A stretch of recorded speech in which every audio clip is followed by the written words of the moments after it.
درې درسونه له دریو لویو شتمنو څخه.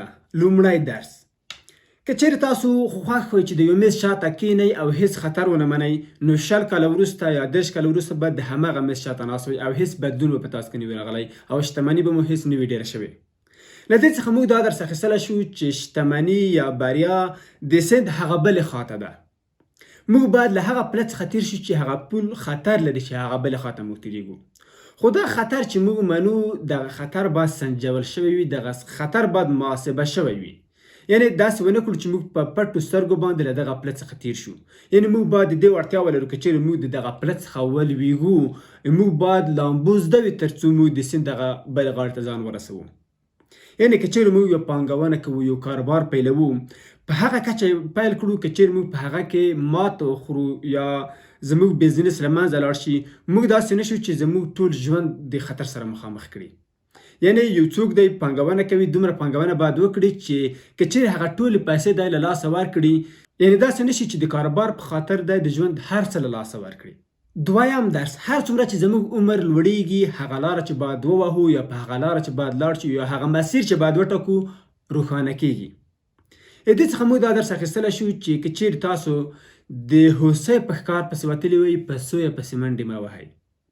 یعنې موږ باید په ژوند کې هغه اصلي موخې چې کومې دي، بنسټیزې موخې چې کومې دي، هغه بنسټیز فرصتونه چې کوم دي، د هغې په خاطر موږ باید کوچنۍ موخې تعقیب نه کړو او کوچني فرصتونو ته باید توجه ونه کړو. یعنې ډېر وخت موږ داسې کارونه ترسره کوو چې هغه اصلا ارزښت او اهمیت نه لري. هغه کارونه چې تاسو نه ترسره کوئ په هغه اندازه مهم دي چې هغه کارونه تاسو ترسره کوئ. یعنې هر فرصت ته باید هو ونه ویل شي چې په دغه فرصت کې دومره پیسې دي، زه باید دغه کار وکړم، په دغه فرصت کې دغه شی زه ترلاسه کوم، زه باید دغه کار ترسره کړم. نه، ته هغه اصلي مسیر باید غلط نه کړې. هغه اصلي او بنسټیزې موخې او بنسټیز فرصتونه چې ته په هغه پسې راوتلی، هغه باید له یاده ونه باسې. دریم درس: هغه کسان چې لویې شتمنۍ ته رسېدلي دي، هغوی شتمني هیڅکله د اصلي موخې په توګه نه ده ټاکلې. بیا وایم، هغه کسان چې لویې شتمنۍ ته رسېدلي دي، د هغوی د ژوند اصلي موخه دا نه وه چې دغه لویه شتمني به دوی ترلاسه کړي، بلکې دوی اصلي موخه دا وه چې دوی یوه ستونزه حل کړي، یو خدمت وکړي او په ټولنه کې یو ارزښت رامنځته کړي. تاسو د هغه کسانو ژوند مطالعه کړئ چې هغوی لویې شتمنۍ ته رسېدلي دي، هغوی حتما یوه ستونزه حل کړې ده، هغوی یو ارزښت ټولنې ته وړاندې کړی دی.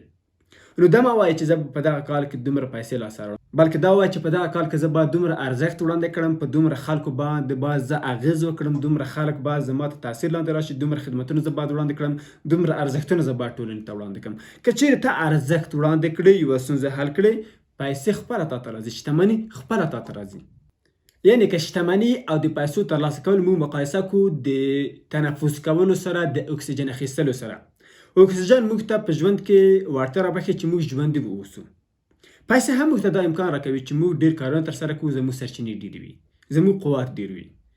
خو آیا زموږ د ژوند اصلي موخه د اکسیجن اخیستل دي، تنفس کول دي؟ یو څوک باید اصلي موخه دا وګرځوي د ژوند چې زه تنفس وکړم چې مړ نه شم؟ که نه، موږ په ژوند کې نورې هم موخې لرو.